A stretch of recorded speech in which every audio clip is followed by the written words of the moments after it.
आपकायुष्कर्मस्य सर्वधर्मसर्वोत्तम अवतारोऽहिंसाय रामकृष्णाय ते नमः। जननीं शारदां देवीं रामकृष्णं जगद्गुरुं पादपद्मे प्रणमामि गुरुं। नमस्ते गोविन्दाय विवेकानंद सूरये सच्चित्स्वरूपाय स्वामी आह्वान।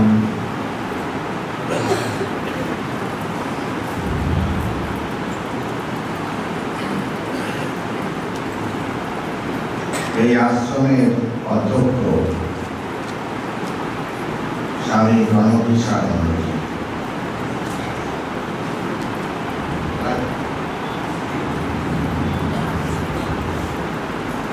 আমাদের পাশেই যে আশ্রম আছে রামকৃষ্ণ মিশন করিমগঞ্জ, তার অধ্যক্ষ স্বামী প্রভাসানন্দ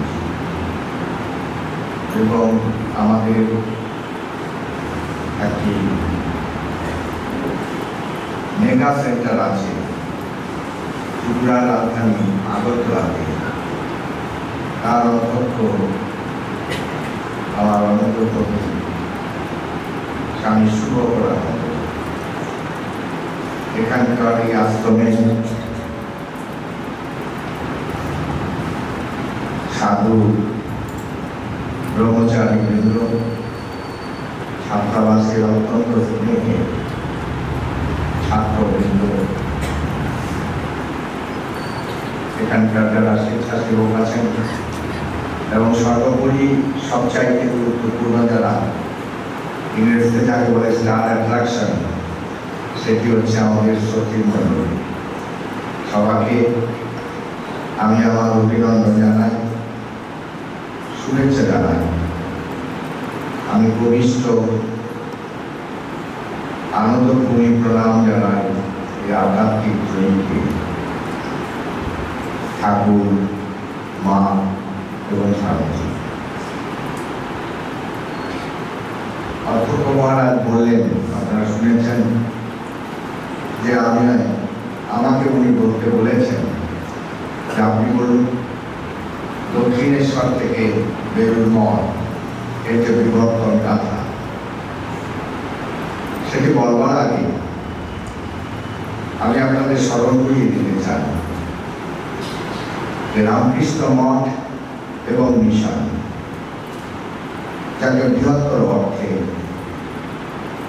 রামকৃষ্ণ ভাবান্দোলন বলা হয়, এই রামকৃষ্ণ ভাবান্দোলন এর প্রকৃতি কি?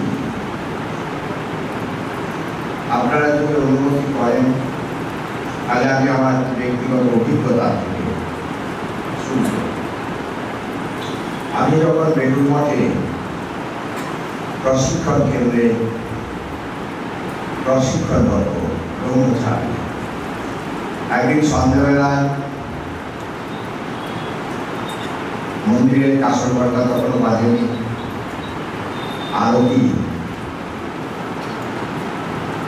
বন্দনায়, সান্ধ্য বন্দনায় অংশগ্রহণ করব, খানিকটা সময় আছে। স্বামীজির কাছে গিয়ে বসেছিলাম, ভাবছিলাম অনেক কিছু, অদ্ভুত একটি অনুভব আমার হয়েছিল। সেই অনুভবটি অবশ্যই ভৌতিক অনুভব, ইন্টেলেকচুয়াল রিয়েলাইজেশন। সেই ইন্টেলেকচুয়াল রিয়েলাইজেশনটা ছিল প্রবীণ ব্রহ্মচারী হিসেবে আমি দেখলাম গঙ্গাবক্ষে একটা বিরাট জাহাজ, সেই জাহাজটি চলছিল, আরেকটি পাখি, সে পাখি চারদিকে ঘোরাফেরা করছে। সেই বিহঙ্গ উত্তর দিকে গেল, উত্তর দিল না কোনো উত্তর, পূব দিকে গেল, পূব দেখালো না কোনো আলো দিশাটা, পশ্চিম দিকে গেল, পশ্চিম দেখালো না কোনো দিগদর্শন, দক্ষিণ দিকে গেল, দক্ষিণ দেখালো না কোনো দাক্ষিণ্য। সেই শ্রান্ত ক্লান্ত পাখিটি এসে বসলো সেই যে জাহাজ, সেই জাহাজের মাছ তুলে। আর সেই পাখি মাছ তুলে বসে নিশ্চিন্ত, আনন্দিত, উৎফুল্ল, পুলকিত। আমার সেদিনও মনে হয়েছিল, আজও মনে হচ্ছে যে আমরা যদি সেই জাহাজটি মনে করি যে রামকৃষ্ণ বিবেকানন্দ ভাবান্দোলনের প্রেক্ষাপটে তিনি কে, সেই জাহাজ কার প্রতীক, কিন্তু তার আগে আমাদের অবশ্যই প্রশ্ন থাকবে সেই বিহঙ্গটিকে, সেই মাছগুলিটি পাবে যে মাছগুলি এসে শান্ত ক্লান্ত বিহঙ্গ এসে বসে পুলকিত হয়েছিল, নিশ্চিন্ত নিয়ে করে মনে করেছিল সে বিহঙ্গটি আর কেউ নয়, নরেন্দ্রনাথ ভাবিকারের সাথে শান্ত ক্লান্ত। এবং সেই বিবেকানন্দ, সেই নরেন্দ্রনাথ এসেছিলেন শ্রীরামকৃষ্ণ পাদপথে কয়েকটি প্রশ্ন। সেই প্রশ্ন আপনারা সবাই জানেন, শ্রীরামকৃষ্ণ উত্তর দিয়েছিলেন, সেটিও বহুল প্রচারিত, বহুল প্রকাশ। আর সেই মাসগুলোটি অবশ্যই আমার, আপনার, আমাদের সমস্ত সভ্যতার যে কান্ডারি ভগবান শ্রীরামকৃষ্ণ পরমহংস। আর জাহাজটি আর কেউ ছিলেন না, জাহাজটি ছিলেন আমাদের মা ঠাকুর। যে মা বলেন যে দেখো, তুমি যখন চারদিকে অন্ধকার দেখবে, যখন কোনো আশার আলো নেই, যখন তোমার কেউ সাহায্যের হাত প্রসারিত করে দেবে না, তখন জেনে রেখো তোমার একজন মা আছেন। সে মা বাঁধানো মা নয়, সৎ মা নয়, সত্যিকারের মা, আমায় স্মরণ। সেই মা ঠাকুরই হচ্ছেন সেই জাহাজ, যে মা ঠাকুর নিয়ে যাচ্ছেন মাছগুলো সহায় সেই পাখিটিকে অভিষ্ট পথে, অভিষ্ট জায়গায় নয়তো করতে। স্বাভাবিকভাবে আমরা যখন রামকৃষ্ণ বিবেকানন্দ ভাবান্দোলন, তখন আমরা সারদাদের মা ঠাকুরের কথা বলি। তা যারা নারীবাদী তারা হয়তো করবেন উইমেন্স এম্পাওয়ারমেন্ট, তা নয়। আমরা যখন রামকৃষ্ণ বিবেকানন্দ ভাবান্দোলন, রামকৃষ্ণ আর বিবেকানন্দের মাঝখানে একটি হাইফেন আছে। সেই হাইফেনটি অবগঞ্চিত, তিনি খুব কম কথা বলেন, কিন্তু অবগঞ্চিত হলেও তিনি সমস্ত মানব সভ্যতাকে ধরে রেখেছেন রামকৃষ্ণ বিবেকানন্দ ভাবান্দোলনের যে পরিচালিকা ছিলেন। আর তিনি হচ্ছেন, যেমন বললাম, আমাদের সংক্ষেপে এটি হচ্ছে রামকৃষ্ণ বিবেকানন্দ ভাবান্দোলনের চিত্র। এখন যখন এই করছেন, আমাদের মহারাজ আমায় বলেছেন দক্ষিণেশ্বর থেকে এটা একটি বিরাট বিবর্তন, ইতিহাস,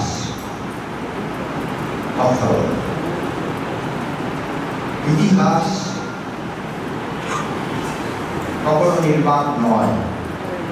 ইতিহাস পথভ্রষ্ট হতে পারে, পথক্লান্ত হতে পারে, দিশেহারা হতে পারে, অন্ধকারিতে খানিকক্ষণের জন্য লুকিয়ে যেতে পারে, হারিয়ে যেতে পারে। কিন্তু ইতিহাস এক মুহূর্তের জন্য নির্বাক। স্বাভাবিকভাবে আমরা যখন এই যে দক্ষিণেশ্বর থেকে বেলুড় মঠ, এই যে বিবর্তনের ইতিহাস, এই ইতিহাসের কথা বলি, ভাবি, তখন মনে রাখতে হবে। আমি ব্যক্তিগতভাবে আমার খুব মনে হয় রবীন্দ্রনাথের একটি গানের কবি, যেটা আপনারাও শুনেছেন, জানেন, বা অনেকে গায়ে আপনারা গান। সেই গানটি কি? আকাশ ভরা, সূর্য দ্বারা, বিশ্ব ভরা, আর সেই তার মধ্যেই আমি আবিষ্কার করেছি এক নতুন চেতনাকে, যে চেতনা সমস্ত সভ্যতাকে স্থায়ী করে রেখেছে। আর সেই চেতনাকে আবিষ্কার করাটাই হচ্ছে রামকৃষ্ণ বিবেকানন্দ ভাবান্দোলনের যা বলছিলাম যে দক্ষিণেশ্বর থেকে শুরু কি করে হলো। শ্রীরামকৃষ্ণ তিনি তো জন্ম নিলেন আমার, তাহলে দক্ষিণেশ্বর থেকে বেরোন বলেন। তার কারণ হচ্ছে তিনি সাধারণ মানুষ ছিলেন না। স্বামী বিবেকানন্দ যিনি স্বয়নে স্বপনে জাগরণে কোনো সময় ইমোশনাল ফ্রেঞ্চি অহেতুক আবেগ অকারণে আবেগ প্রকাশ করেননি। শ্রীরামকৃষ্ণ যদি সবচেয়ে বেশি পরীক্ষাকে করে থাকে তার নাম হচ্ছে বলেন। সে নরেন্দ্রনাথ বলছেন, নরেন্দ্রনাথ বলছেন তিনি অবতার ও বলিষ্ঠ। তিনি শুধু অবতার নন, তিনি অবতার ও বলিষ্ঠ। আজকে পর্যন্ত যত অবতার জন্মেছেন শ্রেষ্ঠ অবতার, শ্রেষ্ঠ প্রকাশ, তার মধ্যে সমস্ত ভগবানের সমস্ত সমগ্র ঈশ্বরের প্রকাশ। যুগে যুগে জন্মেছে কলাম সে যারা, স্বয়ং সে দক্ষিণেশ্বরে এসেছে। আর তারপর আমরা কি দেখতে পাই? ব্রাহ্মণ পুরোহিত গদাধর চট্টোপাধ্যায় ধীরে ধীরে বিবর্তিত হচ্ছেন ভগবান শ্রীরামকৃষ্ণ। আপনারা সবাই জানেন যে তিনি সমস্ত ধর্ম সাধনা করেছিলেন। পৃথিবীর যে প্রথম প্রভাব, সে প্রথম প্রভাব থেকে শুরু করে আজ পর্যন্ত একটি মাত্র ব্যক্তিত্ব যে ঐতিহাসিক পৌরাণিক নয়, যে সমস্ত সাধনার কথা শুধু মুখে বলেননি, নিজে অভ্যেস করেছেন, সাধনা করেছেন। শুধু সাধনা করেই থান করেন, তিনি সমস্ত সাধনায় সিদ্ধি লাভ করেছেন। এর একজন ব্যক্তিত্ব পৃথিবীর ইতিহাসে শ্রীরামকৃষ্ণ সব সাধনায় সিদ্ধি লাভ করেন। তাদের ধর্মপত্নী শ্রীরামকৃষ্ণের ব্রতচারী, শ্রীরামকৃষ্ণের সহকর্মিনী, শ্রীরামকৃষ্ণের সহধর্মিনী সারদা দেবী। আগে তিনি পূজার আসনে অধিষ্ঠা, শুধু অধিষ্ঠিতা করলেন না, তিনি পূজারী হয়ে তাকে পূজা করলেন। বলে তার যে সমস্ত সাধনার ফল, এমনকি তার জপমালা, সেটি পর্যন্ত তার পাদপদ্মে, সেই সরস্বতীর পাদপদ্মে আশ্চর্য কথা। রামচন্দ্র মুখীর মেয়ে জয়রামবাদী সারদা, তিনি নির্বিকল্প সমাধির উচ্চতম স্তরে আরুলা সাধারণ মানবিক কখনোই সম্ভব। তারপর আমরা কি দেখতে পাই? শ্রীরামকৃষ্ণকে ম্যান্ডেট দিচ্ছেন, কে দিচ্ছেন? ভগবান। শ্রীরামকৃষ্ণকে ম্যান্ডেট দিচ্ছেন ভগবান। কি ম্যান্ডেট দিচ্ছেন? অনেকগুলো ম্যান্ডেট দিচ্ছেন, তার মধ্যে একটি ম্যান্ডেট হচ্ছে যে নব যুগ ধর্ম প্রতিষ্ঠিত, নব ধর্মচক্র প্রতিষ্ঠা। সেই নব ধর্মচক্র আমরা আসছি। তাই আমরা বলি যে এই যে রামকৃষ্ণ মঠ, রামকৃষ্ণ মিশন, বৃহত্তর অর্থে রামকৃষ্ণ ভাবান্তরণ, সে ভাবান্তরণ is a historical requirement, it's a historical necessity. এই ভাবান্তরণ ছিল ঐতিহাসিক প্রয়োজনীয়তা। এটি কোনো অ্যাক্সিডেন্ট নয়, এটি কোনো আকস্মিক ঘটনা ছিল না, এটি ছিল ইনসিডেন্ট, হওয়ার ছিল, তাই হয়েছে, প্রয়োজন ছিল। আর এই যে ধর্মচক্র, যার নাম আজকের দিনে রামকৃষ্ণ মঠ এবং রামকৃষ্ণ মিশন, এই ধর্মচক্র is a divine complicity. এটির পিছনে দৈব অনুপ্রেরণা ছিল, দৈব পরিকল্পনা ছিল। তাই হয়েছে let there be light and there was light. কি করে বলছি এই কথা আপনারা দেখুন। আমি বললাম ইতিহাস কখনো নির্বাক থাকে না, ইতিহাস সবার। সে অন্ধকারের মধ্যে ইতিহাস নিজেকে খানিকক্ষণের জন্য হারিয়ে ফেলুন, অথবা শাসক শ্রেণীর চোখ লাগানিতে বিকৃত তথ্যের পরিবেশন করুন, কিন্তু ইতিহাস কি করুক আর ঠিকই করুক, ইতিহাস কাজ করে, ইতিহাস কথা কয়, ইতিহাস আপনার পথে চলে। স্বাভাবিকভাবে আমরা দেখতে পাই যে it is a divine complicity, ভগবানের ইচ্ছায় হয়েছে রামকৃষ্ণ বিবেকানন্দ। সেই ইচ্ছাটা কি, কিভাবে সেটি প্রকাশিত হলো? সেটি প্রকাশিত হলো আমরা দেখতে পাই শ্রীরামকৃষ্ণ বলছেন, আপনারা স্বামী শারদানন্দজির নাম শুনেছেন, লীলা প্রসঙ্গে লেখক। শ্রীরামকৃষ্ণের প্রথম জীবনী তিনি লিখেছেন, জীবনীকার, প্রামাণ্য জীবনীকার। স্বামী শারদানন্দজি তার অনবদ্য লেখন, তার অনবদ্য ভাষায় শ্রীরামকৃষ্ণের জবানিতে বলছেন, একদিন সমাধিপথে জ্যোতির্ময় বর্গে উচ্চে আরোহণ করিতে করিতে ক্রমে দেখিলাম খণ্ড অখণ্ডের ব্যবধান। এই খণ্ড অখণ্ডের ব্যবধান অতিক্রম করিতে দেবতারা পর্যন্ত ভীত সন্ত্রস্ত। ক্রমে একটি ছোট্ট বালকের বেশ বেশ প্রভাবপূর্বক সেই খণ্ড অখণ্ডের ব্যবধান অতিক্রম করিলাম, অখণ্ডের ঘরে প্রবেশ করিলাম, দেখিলাম একটি জ্যোতির্ময় বর্গ। ধীরে ধীরে সেই জ্যোতির্ময় মণ্ডলীর ভিতরে প্রবেশ করিলাম, দেখলাম 7 জন ঋষি, যারা জ্ঞানীয় জ্ঞানী, ত্যাগেও গীতি দেবতাদিগকে পর্যন্ত ছাড়াইয়া গিয়াছেন। তাহাদিগের অন্যতমের নিকট অতিক্রমণ করিলাম।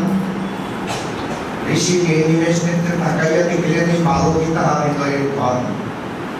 আমি কহিলাম, ধরণীতে যাইতেছি, তুমি আইসো। ঋষি অন্যসম্মতি জানাইলেন। দেখলাম তাহার দেহ হইতে কি একটা পদার্থ জ্যোতির্ময় আকারে দরিদ্রত হইয়া পৃথিবীর দিকে ধাবমান। এক ঘরে দেখিয়াছি যখন রামকৃষ্ণ বিবেকানন্দ ভাবান্দোলনের কথা হয়নি, সেই সময় শ্রীরামকৃষ্ণ যাচ্ছেন ছোট্ট বালকের ভগবান বিষ্ণু আবাহন করবার জন্য, আহ্বান করবার জন্য।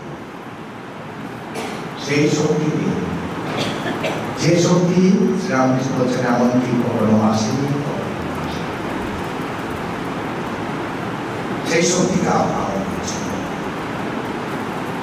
1863 সালে 12 জানুয়ারি চলুন আমরা কি দেখতে পাই? আমরা দেখতে পাই শ্রীরামকৃষ্ণ দক্ষিণেশ্বরের চাকরি দাঁড়িয়ে আছেন। তিনি বলছেন, আমার কাজের লোক চলে এসেছে। My man Friday has come. কি করে বলবেন? কোথায় এসেছে? কি করে আপনি জানলেন? শ্রীরামকৃষ্ণ বলছেন, আমি যে দেখলাম কাশীর বিশ্বনাথ মন্দির থেকে একটি জ্যোতি এসে শিবলেন দত্ত পরিবারের বিশ্বনাথ দত্তের বাড়ি ভূমিষ্ঠ হল, ভূমিস্পর্শ। ঠিক সেই সময়ই জন্ম হলো দামাল ছেলে মিলে নরেন্দ্র দত্ত, আবিকালের সাথে। এটি হচ্ছে হিস্টোরিক্যাল নেসেসিটি। কেন হিস্টোরিক্যাল নেসেসিটি?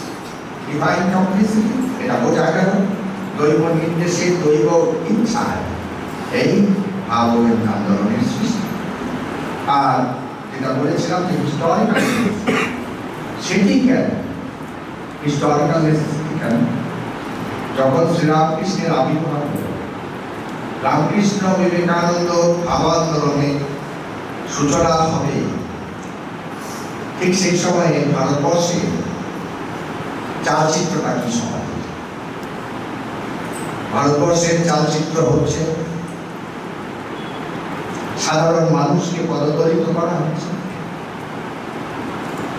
তুমি অস্পৃশ্য, তোমার ছায়া পর্যন্ত আমি স্পর্শ করবো না। ব্রাহ্মণ এমন ব্রাহ্মণ যে তাকে গঙ্গায় বা স্নান করতে হচ্ছে পবিত্র হওয়ার জন্য, কারণ সে যে অস্পৃশ্যের অন্তরে ছায়া স্পর্শ করছে। আর কুলীন ব্রাহ্মণ পিতা, তার 12 বছরের একটি মেয়ে আছে, সে মেয়ে শুভ পরিণয়ের ব্যবস্থা করতে পারে। গরিব বৃদ্ধ ব্রাহ্মণ, কিন্তু কুলীন ব্রাহ্মণের কাছে বিয়ে দিতে হবে, নাহলে জাত থাকবে না, সমাজ তাকে হারিয়ে দেবে, সমাজ তাকে সমাজচ্যুত করবে। সে 80 বছরের কুলীন ব্রাহ্মণের কাছে সেই বৃদ্ধ পিতা কন্যা রায়গ্রস্ত পিতাকে বলছে, বাবা আপনি কৃপা করে আমার মেয়ে পরিণয় গ্রহণ করে আমায় কন্যা রায় উদ্ধার করুন। কন্যা রায় উদ্ধার করা হলো। এই সমস্ত বুড়োরা অনেক ডায়েরি মেনটেন, বেশ কয়েকটা ডায়েরি মেনটেন করতে হতো, কারণ এত সব বিয়ে থা করেছে, আর কিছু না হোক বছরে একবার পেতে হবে শ্বশুরে। এত শ্বশুরবাড়ির অ্যাড্রেস তো মনে রাখা সম্ভব নয়, সবাই বাবার অনেক ডায়েরি মেনটেন। তো সেই 80 বছরের বৃদ্ধ পরিবার সূত্রে আবদ্ধ হয়ে যায় বালিকার সঙ্গে 12 বছরে। বৃদ্ধ বিবাহের পরে সেই বালিকা বধূকে নিয়ে আসছেন তার ঘরে। রাস্তায় বৃদ্ধ হার্ট অ্যাটাক হয়ে সেখানেই মারা গেল।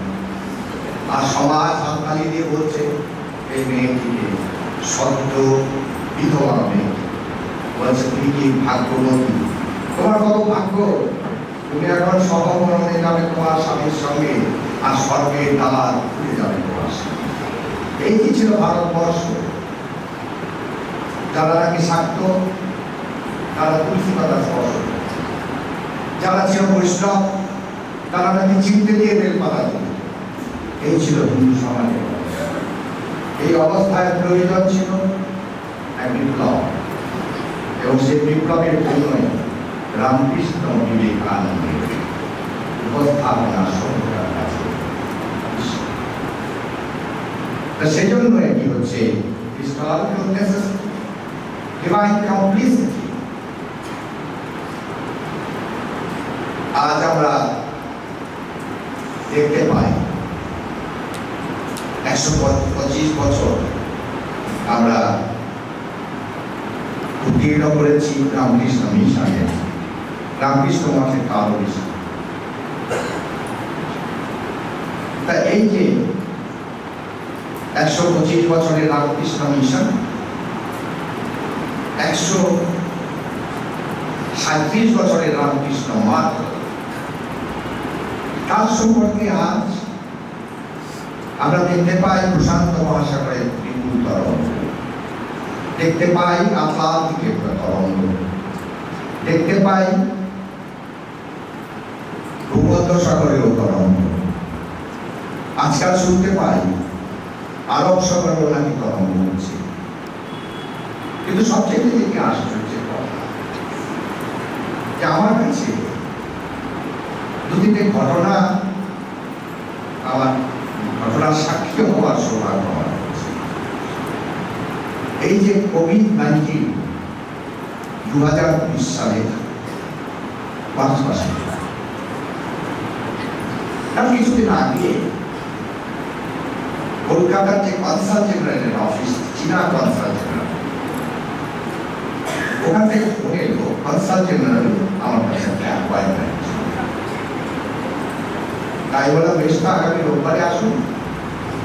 তো কনসাল জেনারেল যখন এলেন চায়না, অনেক চা নিয়ে, China is famous for tea, China is more famous for packaging, খুব ভালো প্যাকেজিং। আমি ঠান্ডা করে কনসাল জেনারেলকে বললাম, have you come here to market tea? Consul general বললেন, no, I have come here to market Vivekananda. আমি স্বামী বিবেকানন্দকে মানি। তো তখন আমি বললাম, বলুন উনি কি বললেন? সেই চাই নাম জানেন যিনি যারা মানসীয় দর্শনে বিশ্বাস, যারা বলেন তিনি কি বললেন? তিনি বললেন, আমি আপনার সঙ্গে দেখা করতে এসেছি, আমার দেশের যে সর্বোচ্চ রাজনৈতিক তারা আদেশ তাদের আদেশ কি বলবো না, দেখুন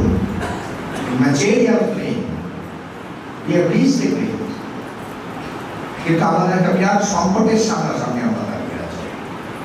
আর সেই সংকটটি কি? সংকটটি হচ্ছে ভ্যালু ডেফিসিট।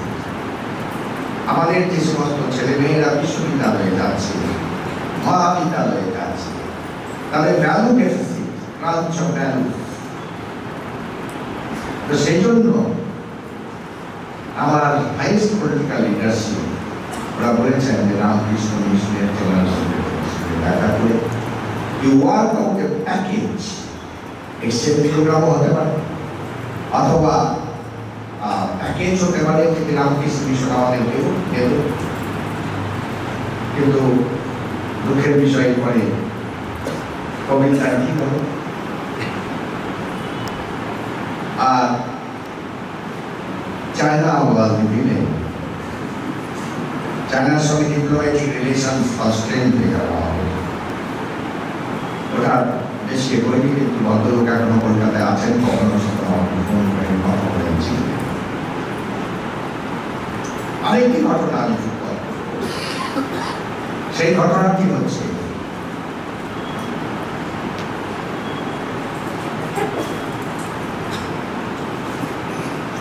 এক ভদ্র মহিলা এলেন আমার কাছে, এসে আমার সঙ্গে ভদ্রমহিলা কি বললেন? বলেন, দেখুন আমি গবেষণা করছি, আমাকে বই লিখছি। আমি অক্সফোর্ড ইউনিভার্সিটির ইতিহাসের প্রধান অধ্যাপিকা, নাম হচ্ছে রুথ হ্যারিস, যারা স্বামী বিবেকানন্দকে নিয়ে গবেষণা করেন অথবা চর্চা করেন, হয়তো বা কেউ কেউ নাম শুনেছেন। রুথ হ্যারিস বলছেন যে আমি এসেছি দুটো কারণে। একটি কারণ আপনার সঙ্গে কিছু আলোচনা করবো, আরেকটি কারণ I want to have access to your archives. এই কিছুদিন আগে এপ্রিল মাসে রুথ হ্যারিস একটি বৈপ্লবিক বই বের করেছেন, প্রকাশ করেছেন। তিনি লেখিকা। সে বইটির নাম কি? বিবেকানন্দ, গুরু to the world. Ruth Harris কোন রামকৃষ্ণ মঠ মিশনের দীক্ষিত ভক্ত নন। রুথ হ্যারিস হিন্দু নন। রুথ হ্যারিস বেদান্তিন নন। রুথ হ্যারিস ভারতীয় নন। রুথ হ্যারিস 100% 100% একজন ব্রিটিশ ঐতিহাসিক। তিনি বলছেন তার বই, এত বড় বই, এনসাইক্লোপিডিয়া ব্রিটানিকা, তাতে বলছেন বইয়ের নামটি কি? স্বামী বিবেকানন্দ, গুরু টু দি ওয়ার্ল্ড। সেই বইটি আমার পাবলিশারের কাছে পাওয়া যায়। কেমব্রিজ ইউনিভার্সিটি এটি প্রকাশ করেছে। আপনারা অ্যামাজনকে যদি যোগাযোগ করেন হয়তো পেয়ে যাবেন। তো রূপকে আমি জিজ্ঞেসলাম যে well, that is how do you feel? How many people in Oxford do know Vivekananda? Harris বললেন, Swami, you better ask me how many people in Oxford do not know. আপনি আমায় প্রশ্ন করছেন অক্সফোর্ডে কতজন বিবেকানন্দকে জানেন? আপনি প্রশ্ন করুন অক্সফোর্ডে কে বিবেকানন্দকে জানেন? আপনাদের মনে আছে অনেক বছর আগে 1800 খ্রিস্টাব্দের 90 দশকের কথা চিন্তা করুন।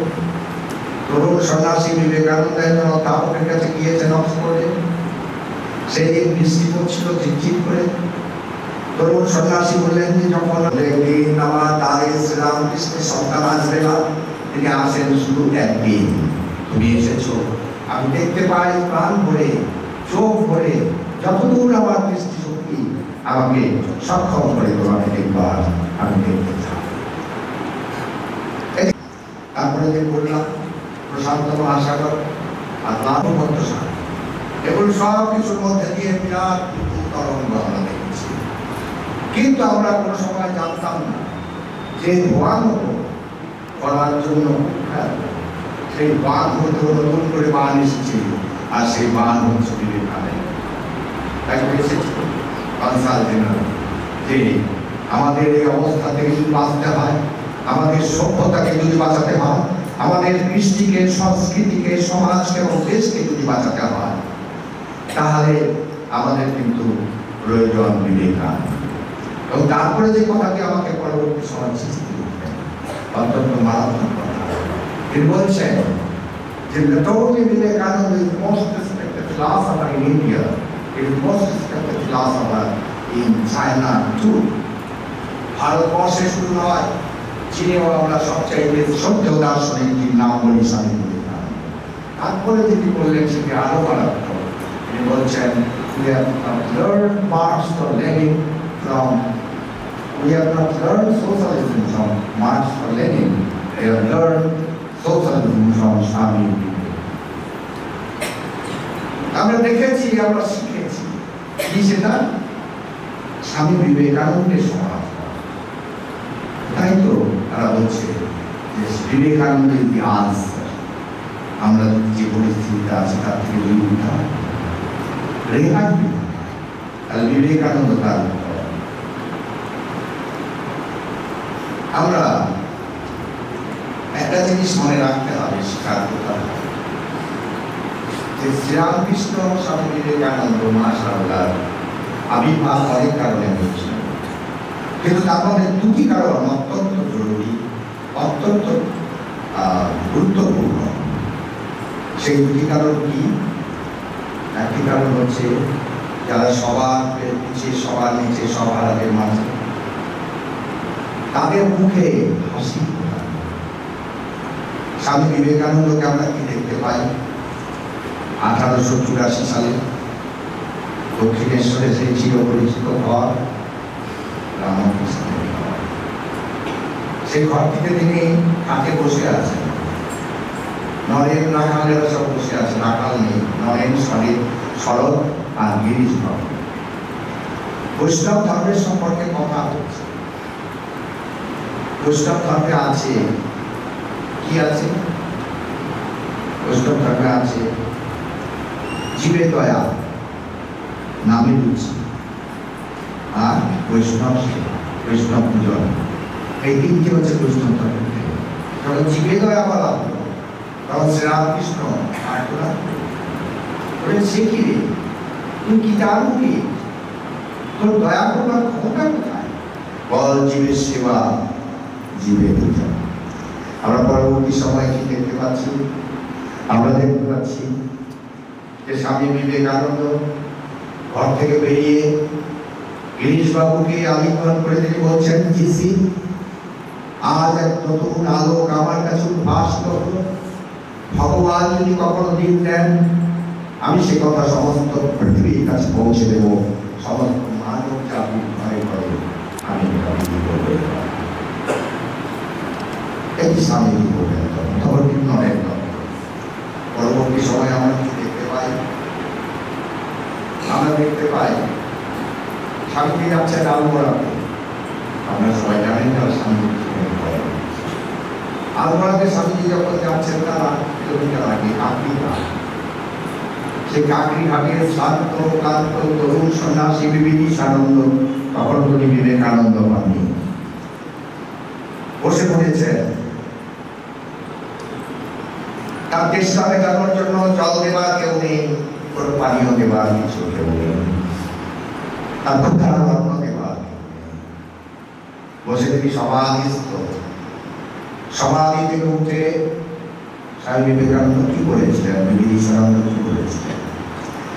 বিবিধিসানন্দ এই কথাটাই বললেন বলেছিলেন, today I have got the solution of one of the most intricate problems of my life. আমার জীবনের জটিলতম একটি সমস্যার সমাধান আজ হয়েছে। সেটি কি? সেটি হচ্ছে whatever is microcosm is also the macrocosm. Whatever is there in macrocosm is there in microcosm. যা আছে অণুতে, তা আছে পরমাণুতে, যা আছে ব্যষ্টিতে, তাই আছে সমষ্টিতে, যা আছে ভাণ্ডে, তাই আছে ব্রহ্মাণ্ডে। শ্রীরামকৃষ্ণ বলেছিলেন, মানুষ মানুষ নয়, ঈশ্বর। স্বামীজি বলছেন, it is ignorant to call a man a man. Man is not man, man is God. Sri Ramakrishna সে কথাই বললেন, জীবে সেবা, জীবে পূজা। স্বামীজি বলছেন, গুরুদেব আমাকে এই সম্পত্তি দিলেন এবং নিউট্রিশন করতে হবে।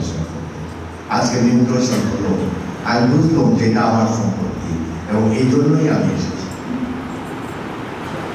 তারপর আমরা কি দেখতে পাই, স্বামীজি যাচ্ছেন পশ্চিম ভারতের দিকে, বিশেষ করে গুজরাটে।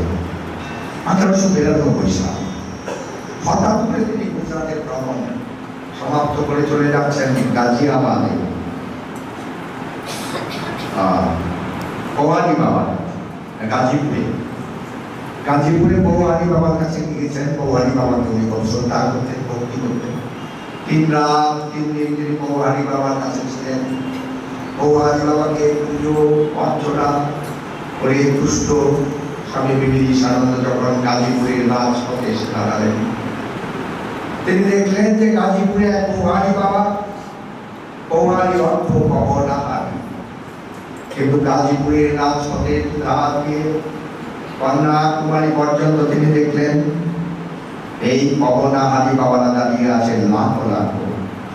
গাজীপুরের বাবা ভবানী হয়েছেন, ভবনাহারি হয়েছেন এক আধ্যাত্মিক অনুপ্রেরণায়।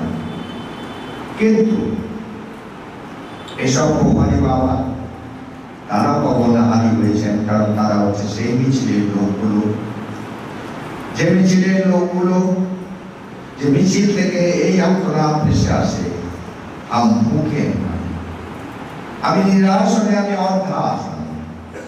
তাই স্বামী বিবেকানন্দ এক নতুন ভারত, এক নতুন মানুষ, এক নতুন শাস্ত্র, এক নতুন ধর্ম আমাদের দিয়ে গেছেন। তিনি বলছেন, কাসরটা ফেলে দাও গঙ্গাতে, বলছেন আমি এক নতুন ধর্ম তোমাদের দিচ্ছি। সেই ধর্মটি কি? জনতা জনার্দনের মন্দিরে গণপতিকে প্রতিষ্ঠা করা। জনতা জনার্দনের মধ্যেই গণপতি রয়েছেন, জনতা জনার্দনের মুখেই গণপতি ঘটনাগণ, সেই গণপতিকে প্রতিষ্ঠা করতে হবে। A religion which cannot give a piece of bread to a hungry man, a religion which cannot give medicine to a patient, a religion which cannot give light of education to ignorant, a religion which cannot wipe out the widow's tears, a religion which cannot stop the wells of the orphans is no religion. No religion. Swamiji কথা বলছেন, জীবে জীবে তিনি অধিষ্ঠিত, সেই জীব সেবাই শিব সেবা, তার গুরুর কথা। তারপর আমরা কি দেখতে পাচ্ছি, স্বামীজি বিদেশে গেছেন, স্বদেশী হোক আর বিদেশি হোক, বিবেকানন্দ অশ্রু বিসর্জন করছেন, অশ্রু বিসর্জন করছেন সেই মানুষগুলোর জন্য, যে মানুষগুলোর চোখের জলে কেউ কোনোদিন মিশিয়ে উঠবে না। এবং তারপর আরেকটি কি কারণে গিয়েছিলেন, অবশ্যই স্বাধীনতা সংগ্রাম। আপনাদের কারো জানা আছে কি না আছে আমি জানি না, আমাদের রামকৃষ্ণ মঠ এবং রামকৃষ্ণ মিশনের কাছে বিভিন্ন সময়ে বিভিন্ন বিশিষ্ট ব্যক্তি সন্ন্যাসী এসেছেন, যারা সন্ন্যাস না হয়ে দেশের জন্য প্রাণ দিয়েছেন। আমাদের কাছ থেকে দিশা নির্দেশ। প্রথম ব্যক্তিটি অবশ্যই নেতাজি সুভাষচন্দ্র বোস। তিনি গিয়েছিলেন স্বামী ব্রহ্মানন্দের কাছে। ব্রহ্মানন্দজি বলেছিলেন, সুভাষ, তুমি দেশের জন্য রক্ত দাও। আর হচ্ছে রয়েছে আরো দু একজন, সব নাম আমি বলতে চাই না, কিন্তু অবশ্যই বলবো আমাদের বর্তমান ভারতের প্রধানমন্ত্রী নরেন্দ্র মোদীজির কথা।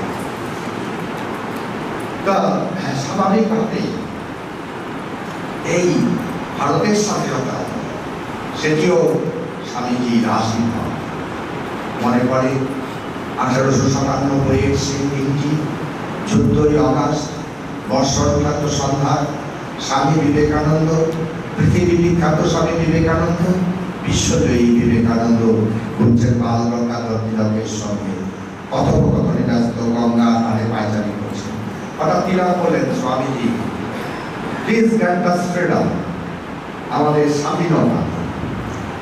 স্বামীজি বলেন, freedom, freedom, freedom in the form of my soul. I can grant you freedom tomorrow. আমি কালই তোমাদের স্বাধীনতা দিতে পারি, কিন্তু তোমরা কি তা রক্ষা করতে পারবে না। খানিকক্ষণ পরে স্বামীজি আবার বললেন, well, you will get freedom most unexpectedly after 50 years from now. তোমরা স্বাধীনতা পাবে, অত্যন্ত অপ্রত্যাশিতভাবে স্বাধীনতা পাবে, আজ থেকে 50 বছর। 1897 14ই আগস্ট সন্ধ্যাবেলায় সপ্তর্ষির অন্যতম ঋষি শিবাবতার স্বামী বিবেকানন্দ বলেছিলেন, স্বাধীনতা তোমাদের হবে, হবে অপ্রত্যাশিত। 1947 সালের 14ই August stroke of the midnight হলো একদিনও কম নয়। আরেকটি দায়িত্ব ছিল স্বামী বিবেকানন্দের, সেই দায়িত্ব করতে ছিল অবশ্যই রামকৃষ্ণের কাছে। সেটা হচ্ছে নারী মুক্তি। আমাদের মায়ের জাতির মুক্তি দেবে, নইলে তোদের বিজয় রথের চক্র ঘোরাবে। রবীন্দ্রনাথ বলেছিলেন, স্বামীজিও জানতেন ছিল। স্বামীজি বলেছেন, আপনাদের কি বোরিং লাগছে, কোনো অসুবিধা হচ্ছে না? স্বামীজি বলেছিলেন সে কথা। স্বামীজি বলেছেন যে, দেখো, একটি পাখি, দুটো পাখা আছে, ঠিক তেমনি সমাজের দুটি পাখা, একটি হচ্ছে পুরুষ, আরেকটি হচ্ছে নারী। দুটো পাখাই যদি সমানভাবে সুস্থ না থাকে, সেই পাখিটি যেমন উঠতে পারে না, ঠিক তেমনি সমাজের পুরুষ এবং নারী যদি সমভাবে মর্যাদা সম্পন্ন শিক্ষিত না হয়, তাহলে সেই সমাজেরও উত্থান সম্ভব নয়। তাই স্বামীজি চেয়েছিলেন যে নারী জাতি, নারী মুক্তি কথা তিনি বারবার বলছেন। আমি একটা ঘটনা বলছি, কোনো গল্প নয়। সেই ঘটনাটি কি? সেই ঘটনাটি হচ্ছে 1964 সাল। আপনারা যারা রামকৃষ্ণ বিবেকানন্দ বাবা আন্দোলনের সঙ্গে যুক্ত আছেন, তারা নিশ্চয়ই জানেন যে আমাদের সবচেয়ে বড় বেদান্ত কেন্দ্র আমেরিকাতে হচ্ছে হলিউড সেন্টার। তো সেখানে রামকৃষ্ণ দেবের জন্মতিথি 1864 সাল। সেখানকার যে অধ্যক্ষ শরীর ভগবান, ওর ইচ্ছে ছিল যে এটি নির্ঘণ্ট কলমে প্রকাশিত, ফার্স্ট অ্যানিভার্সারি অফ স্টাউট। কিন্তু তখনকার দিনের আমেরিকান সংবাদপত্রের নির্বোধ সম্পাদকেরা বুঝতে পারেনি যে আগামী দিন যার জন্য man to hmm tomorrow belongs, সেই লোকটির কথা তারা নির্ঘণ্ট কলমে প্রকাশ করতে রাজি হয়। কিন্তু শ্রীরামকৃষ্ণ বলেছেন রামচন্দ্রকে, রামচন্দ্রকে বলছেন, এরাম তুমি নাকি কি বিক্রি করছো? বলছে, আপনি, হ্যাঁ, আপনার কথাগুলো আমি লিখে রাখতে চাই। বলে দেখো না এখানে যে আছে সে যদি প্রকাশিত হতে চায়, আজ তো হিমালয়েরও ক্ষমতা নেই তাকে রোধ করে অপ্রকাশিত, আর সে যদি প্রকাশিত হতে না চায়, কারো ক্ষমতা নেই সরসা করা পৃথিবী তাদের বিশ্ব ব্রহ্মাণ্ডের উন্নত লাইনের আমরা কি দেখলাম? আমরা দেখলাম সেই শ্রীরামকৃষ্ণের জন্মদিনে খুব ভোরে, যাকে ইংরেজিতে বলা হয় we hours of the morning, এই 2:30 সে সময় হলিউডের পেট্রোল পাম্পে আজ হচ্ছে সমস্ত সাংবাদিকদের ডেস্টিনেশন। কেন কি হয়েছিল? 19 বর্ষীয় একটি মেয়ে, ন্যান্সি লুই মুর তার নাম, সেই মেয়েটি তার সমস্ত শরীরে পেট্রোল মেখে অগ্নিসংযোগ করল।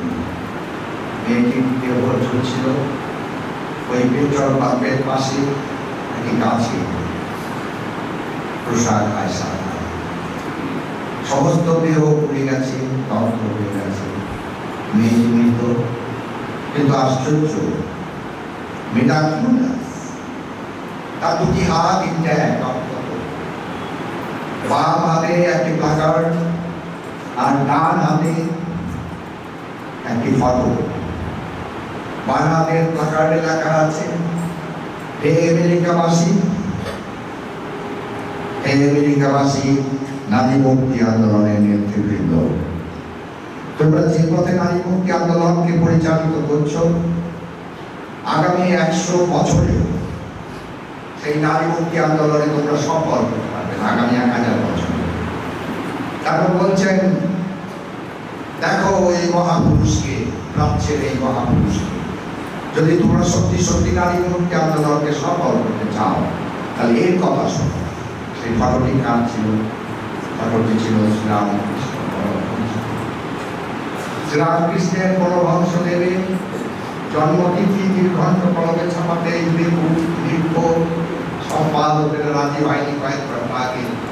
সেই সম্পাদকেরা ছুটে গিয়েছিল শ্রীরামকৃষ্ণের ফটো আমেরিকার প্রত্যেকটি সংবাদপত্রের প্রথম পৃষ্ঠায় ছাপাবার জন্য উন্মুক্ত হয়েছে।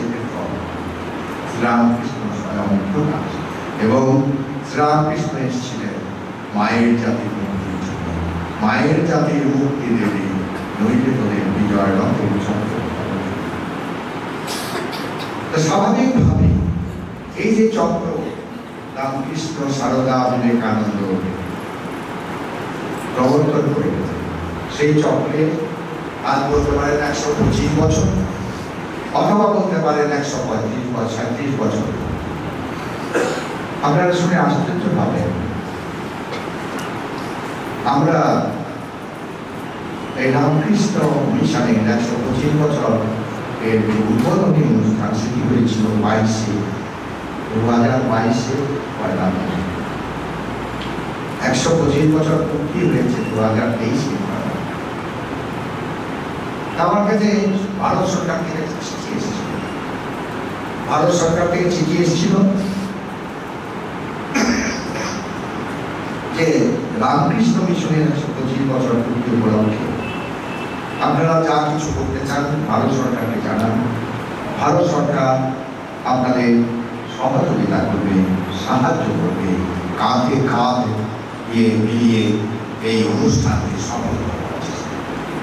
আমার কাছে যখন চিঠিটি এলো, আমি যখন ভাবলাম যে আমাদের কেন্দ্রের কোনো উৎসাহী প্রধান তিনি হয়তো লিখেছেন, কিন্তু আমি খবর নিয়ে দেখলাম না, আমি তো লিখিনি, রেকর্ড করতেই হচ্ছে না।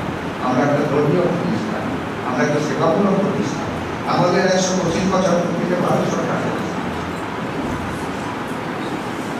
তারপরে আমি প্রধানমন্ত্রীর কার্যালয় থেকে জানলাম, প্রধানমন্ত্রী বলেছেন 125 years for Ramakrishna Mission is a milestone in the history of God, in the history of modern India. আধুনিক ভারতের ইতিহাস এবং শুধু তাই নয়, পরবর্তী সময়ে আমাদের কাছে ভারতের প্রধানমন্ত্রী, ভারতের রাষ্ট্রপতি, পশ্চিমবঙ্গের মুখ্যমন্ত্রী, তারা সব বার্তা পাঠিয়েছেন, আপনারা হয়তো সংবাদ মাধ্যমে দেখে থাকবেন।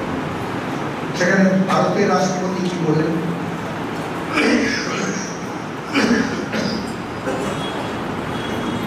আপনাদের হয়তো অসুবিধে হচ্ছে, বলা একটু সমস্যা আছে।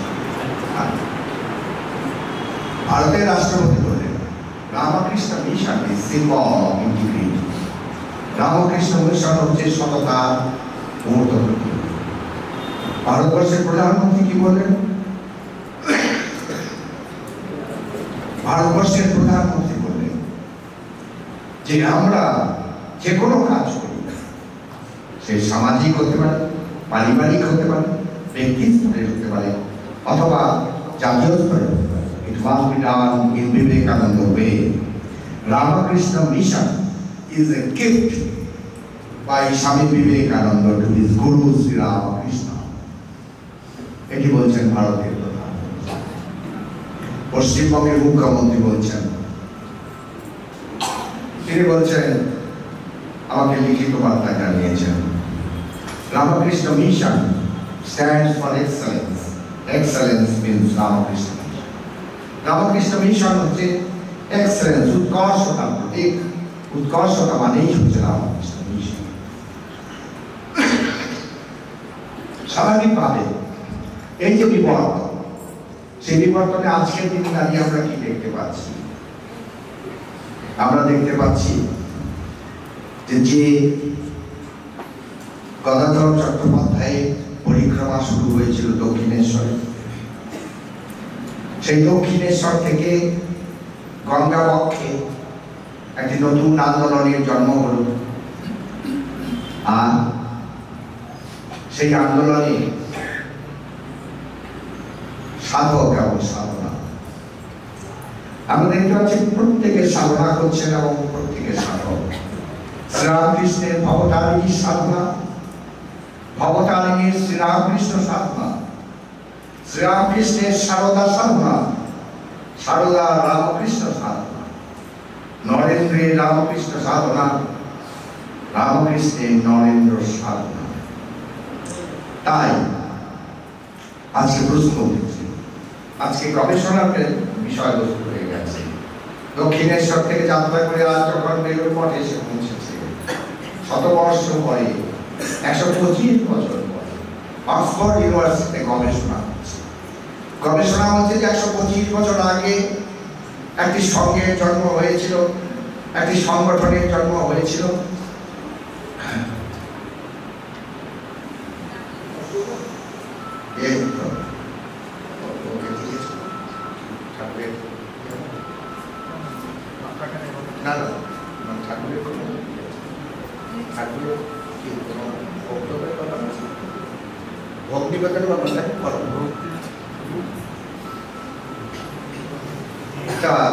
আমরা দেখতে পাচ্ছি যে অক্সফোর্ড ইউনিভার্সিটি আছে, কত মাল্টিন্যাশনালসের জন্ম হয়েছে। There is multinationals are withered up. These multinationals die prematurely to back the organization. তারা মণ্ডিত মস্তক কয়েকজন সন্ন্যাসী, সেই মণ্ডিত মস্তক সন্ন্যাসী 1600 বেশি হবে না, যারা কাজ করেন, এই আন্দোলনকে এগিয়ে নিয়ে চলেছেন। এবং what is the secret? ওরা আনপ্রফেশনাল, কিন্তু 125 বছর পর they are going from strength to strength. There is no scam, no controversy about them, no scandal. কি লাভ? What is the secret? এটি হচ্ছে বিষয় রিসার্চে আজকে অক্সফোর্ড তারা কি বলছেন। প্রাথমিকভাবে তিনি উত্তর দিয়েছেন, তাতে বলেছেন যে এটি সার্ভেন্ট লিডারশিপ, সার্ভেন্ট ম্যানেজমেন্ট, সেবক ম্যানেজার। 2 নম্বর নিঃস্বার্থ ভাব। এদের মধ্যে কোনো স্বার্থপরতা নেই, কোনো বার্টারিং নেই, কোনো শপকিপিং নেই, নিঃস্বার্থ ভাব। 3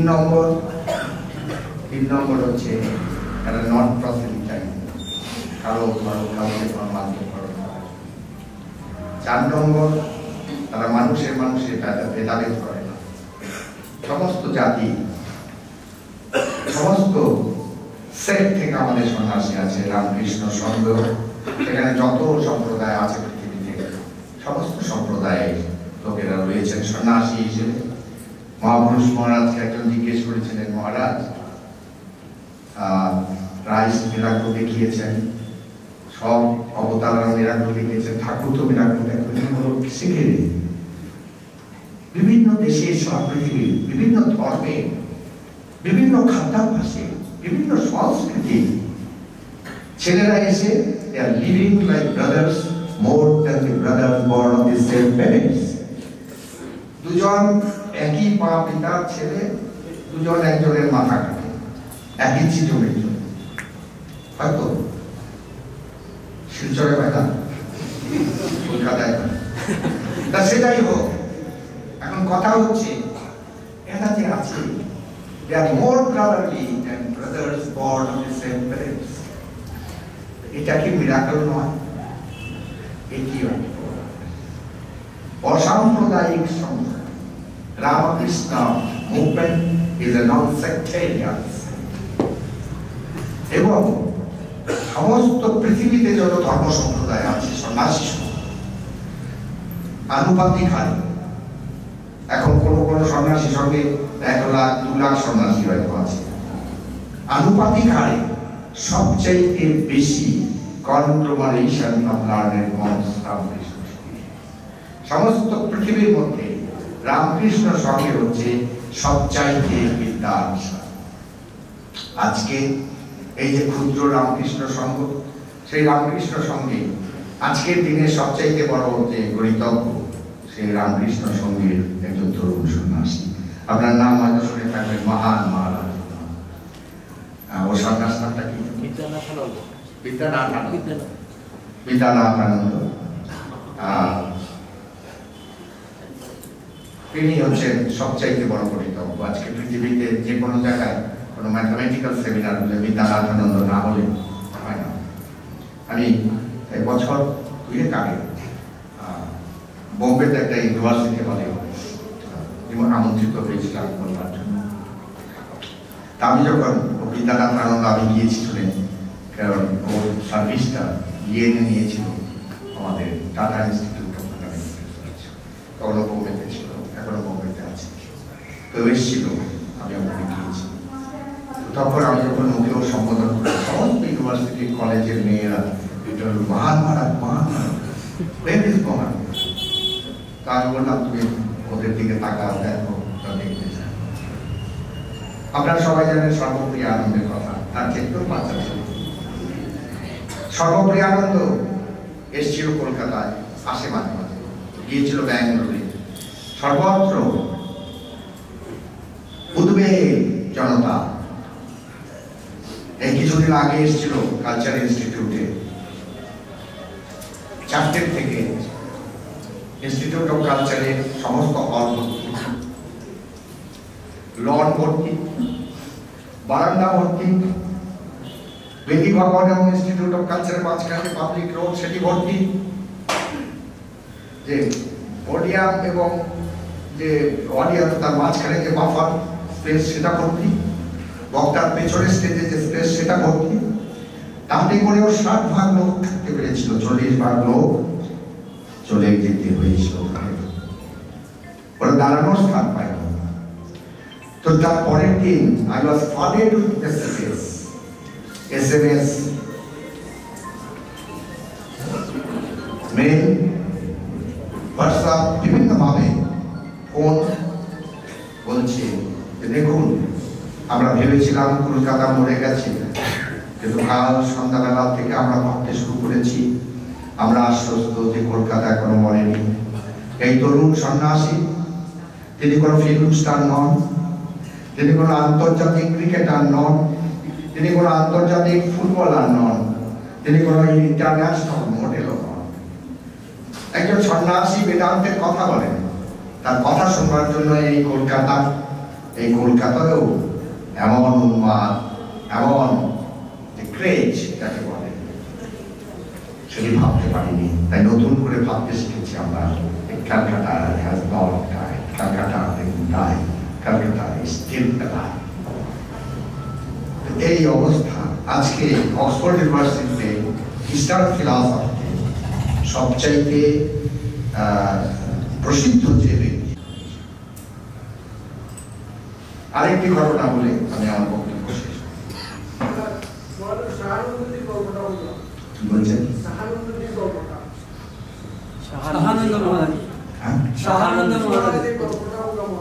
সহানন্দদ্বীপ না না হ্যাঁ ক্যালিফোর্নিয়া না, সহানন্দদ্বীপ কথা বলবো না, তো ঠাকুর স্বামীজির কথা বলছি। তা আপনি কি সিলেটের লোক নাকি?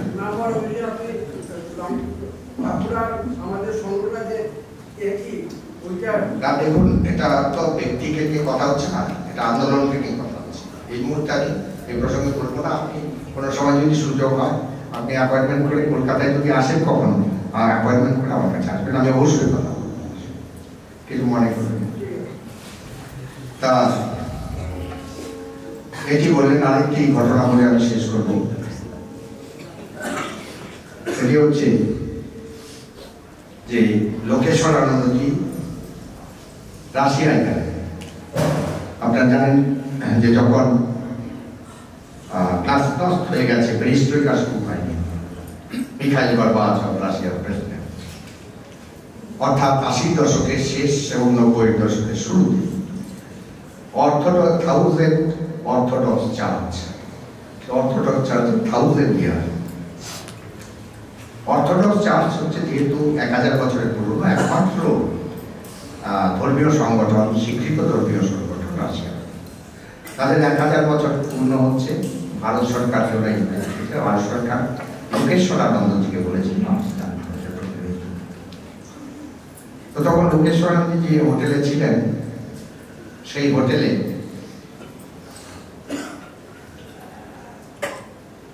গেলেন তদানীন্তন chairman of literary academy Russia, গিয়ে বললেন যে স্বামী when I have been to Kolkata, you played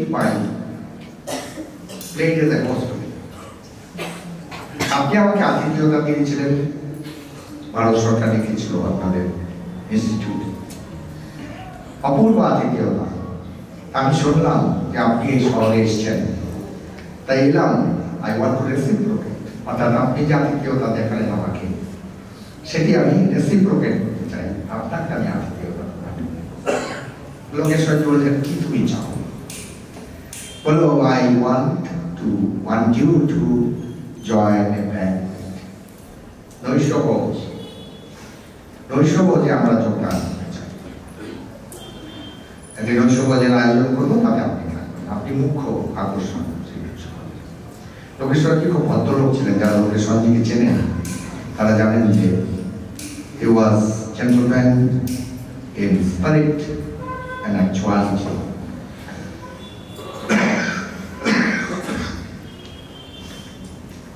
তো লোকেশ্বরানন্দজি আমন্ত্রণ গ্রহণ করেন। একজন ভদ্রমহিলা একটি লাঠি নিয়ে, stumbling stick in hand, having no tooth in the jaw, বাংলায় বলেন না পোকলা, দাঁত পোকলা, দাঁত নেই, একটা ছোট্ট লাঠি নিয়ে এসেছেন। তার বয়স হচ্ছে 109 বছর। তোকে দেখে, লোকেশ্বরানন্দজিকে দেখে কি বলবো, ওই মহিলা বলছেন, লোকেশ্বরজি দাঁড়িয়ে গেছেন, বলছেন আপনি আসন গ্রহণ করুন। তো 2-3 পরে এরকম হওয়ার পরে লোকেশ্বরজি বললেন যে দেখো, আমাকে যিনি জন্ম দিয়েছেন, আমার কর্মধারে তিনি যদি বেঁচে থাকতেন, she would not have been 109 years old.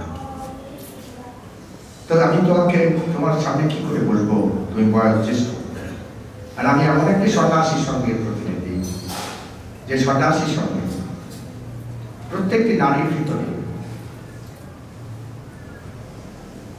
মা আছেন, প্রত্যেক নারীর ভিতরে সীতা, প্রত্যেক পুরুষের ভিতরে Ram. These two considerations restrict me from taking sick before you take your seat.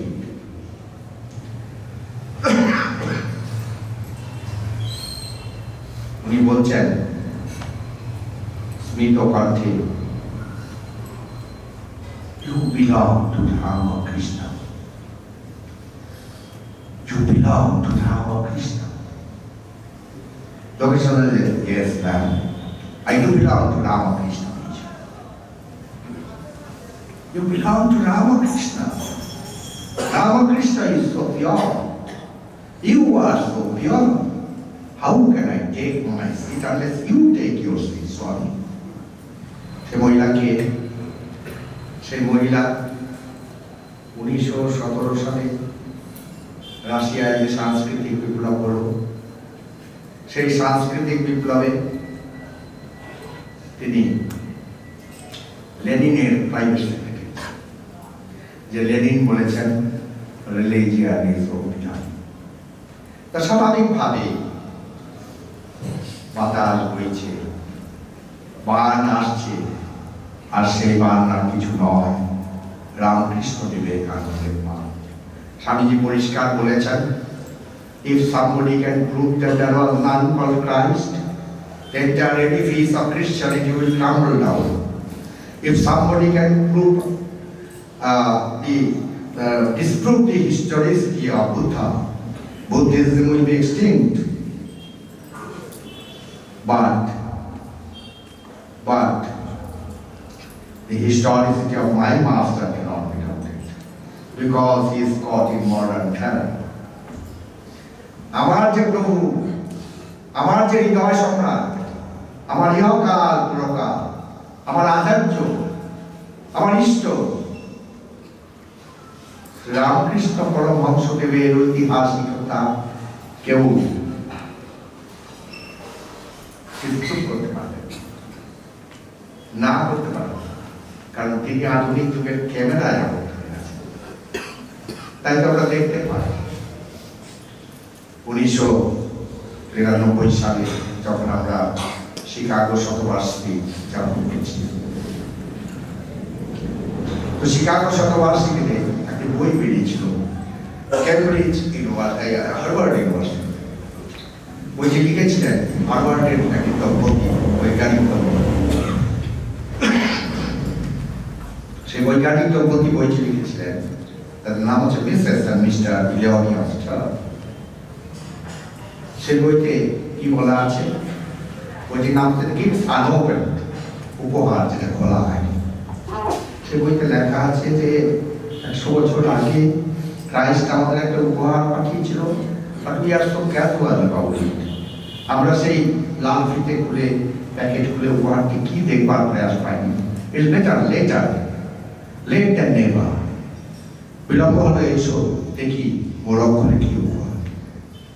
Ribbon খোলা হলো, মোড়ক খোলা হলো, the gift unopened became gift opened।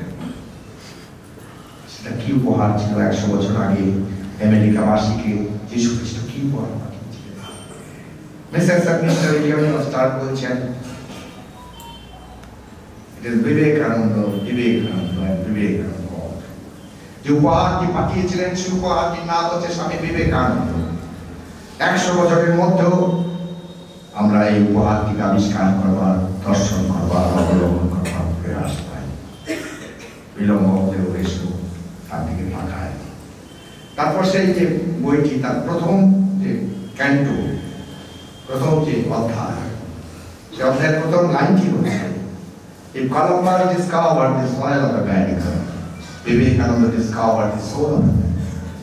Columbus যদি আমেরিকার মৃত্তিকাকে আবিষ্কার করে থাকে, বিবেকানন্দ আমেরিকার আত্মাকে আবিষ্কার করেছেন। আমেরিকার আত্মাকে শুধু নয়, স্বামী বিবেকানন্দ ভারতের আত্মাকে পুনরায় আবিষ্কার করেছেন। তাই যে যাত্রা শুরু হয়েছিল দক্ষিণেশ্বরে, সেই যাত্রার পরিপূর্ণতা আমরা দেখতে পাই বেলুড় মঠে। 1886 খ্রিস্টাব্দের 15 অগাস্ট, ইংরেজি মতে 16 অগাস্ট, বর্ষ সংক্রান্ত সন্ধ্যা, সেই শ্রীরামকৃষ্ণ তার যে মর্ত শরীর, সেই শরীর পড়ে রয়েছে, যারা ভক্ত তারা ক্রন্দন করছেন। এমনকি মা ঠাকুর তিনি বড্ড চোখের জল ফেলেছেন। আমার ব্যক্তিগতভাবে মনে হয় লোকাচারের দায়ে তিনি চোখে অশ্রু বিসর্জন করেছিলেন।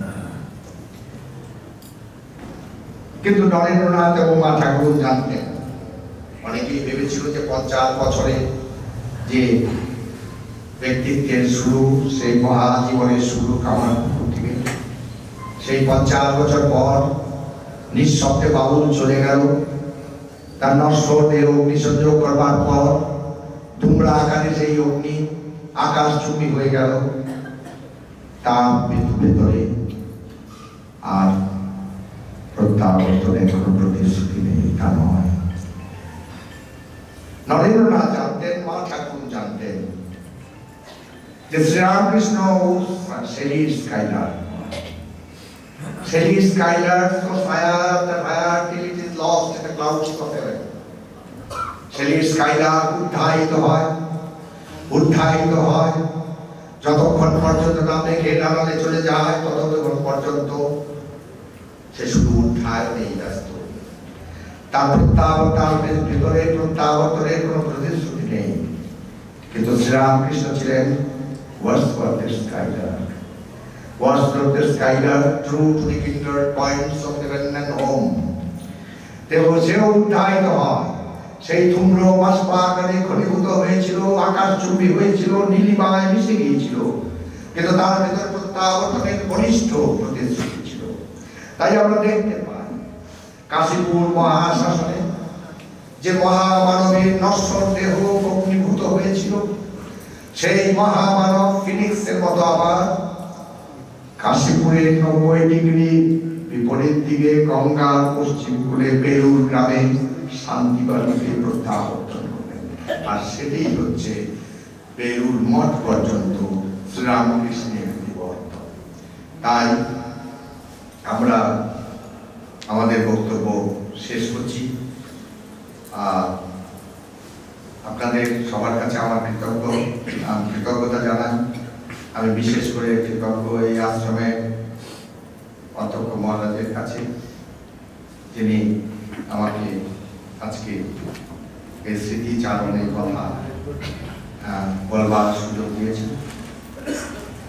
তবে আমি এই অনুষ্ঠান থেকে যাওয়ার আগে আমার অনুযোগ প্রতিম এই যে অধ্যক্ষ মহারাজ আমাদের শিলচর আশ্রমে, তাকে একটা কথা বলতে চাই। তিনি তার স্বাগত ভাষণে বললেন যে রামকৃষ্ণ মঠ মিশনের কর্তা আমি, তা নয়, এটি ভুল। আমি ধন্য, আমরা সাধারণ মানুষ। Sriramkrishna has chosen us, Sriramkrishna has called us, Sriramkrishna takes care of us. Blessed are we that he has made us the instrument. So naturally আমরা ওই ভাঙা ঢাকের মতোই আমাদের অবস্থা, কিন্তু প্রভু কৃপা করে আমাদের চালিয়ে নিয়ে যাচ্ছেন। কর্তা একজনই আছেন, তিনি হচ্ছেন শ্রীরামকৃষ্ণ। আরেকটি কথা বলবার আছে যে আপনাদের কাছে আমি ব্যক্তিগতভাবে খুব কৃতজ্ঞ। কেন কৃতজ্ঞ সেই সম্পর্কে একটা ছোট্ট কথা বলি। লঘু কথা বলতে পারেন, লাইট হিউমার। যে এক বক্তা, সে বক্তা বক্তৃতা দিচ্ছে, তো বক্তৃতা দিতে সে আবার চোখ বুঝে বক্তৃতা দেয়। আমি তো চোখ খুলে বললাম। তো সেই বক্তা বক্তৃতা দিচ্ছে, যখন চোখ খুলেছে বক্তৃতা শেষ হয়ে গেছে, সকাল রাত শেষ, সে দেখছে আর সামনে কেউ নেই। সে দেখছে একটি মাত্র ছেলে হাতে একটা লাঠি নিয়ে করা হয়ে গেছে। তো বলছে যে ভাই সবাই চলে গেছে, তুমি কেন আছো? বললাম আমি আছি একটা বিশেষ কারণ। বলে তুমি কি আমি চলে গেলে এই হলটা বন্ধ করবে সেটা? বললাম আমি তো আপনাকে আমন্ত্রণ জানাইনি, আমি উদ্যোক্তা নই, আমি কেন হল বন্ধ? বলে তাহলে কি এই কার্পেট টার্পেট কোনো বুঝছে না? না না, আমাদের সঙ্গে যুক্তই নেই। তাহলে তুমি কেন ঘোরাফেরা করছো? আমি ঘোরাফেরা করছি, অনুসন্ধান করছি সেই লোকটি যে লোকটি আপনাকে নিয়ে এসেছিল। আপনাদের যদি অনুভূত দেখতে হবে তাহলে আপনারা অনুসন্ধান অবশ্যই করবেন যে আমায় নিয়ে এসেছে। এই বলে আমি আপনাদের কাছে কৃতজ্ঞতা জানাই। এতক্ষণ ধরে আপনারা আমার কথা শুনলেন। আমি আবার কৃতজ্ঞতা জানাই আশ্রমের অধ্যক্ষ মহারাজ, তিনি আমাকে অনুগ্রহ করে আজকে এখানে বলবার সুযোগ করে দিলেন এবং আমি ঠাকুর মা স্বামীজি মহারাজের এই পাদপদ্মে প্রার্থনা জানাই, সর্বে সুখিনঃ ভবন্তু, সর্বে সন্তু নিরাময়াঃ, সর্বে ভদ্রাণি পশ্যন্তু মা কশ্চিৎ দুঃখং ভবেৎ। সবাই সুখী হবে, সবাই নিরাময় থাকবেন, সবাই সপ্তর্ষি ও সুন্দরের দর্শন লাভের জন্য হবেন, কারো যেন কখনো কোনো দুঃখ না হয়। ভালো থাকবেন, আনন্দে থাকবেন, সুস্থ থাকবেন। ধন্যবাদ।